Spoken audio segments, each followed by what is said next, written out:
ఈ రోజటి ధ్యాన సూక్తి.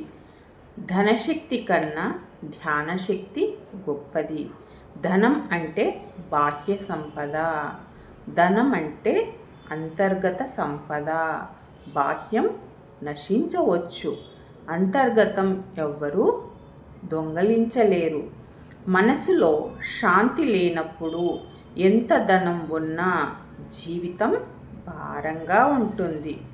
మనసులో శాంతి ఉంటే ధనం తక్కువగా ఉన్న జీవితం పరిపూర్ణంగా ఉంటుంది.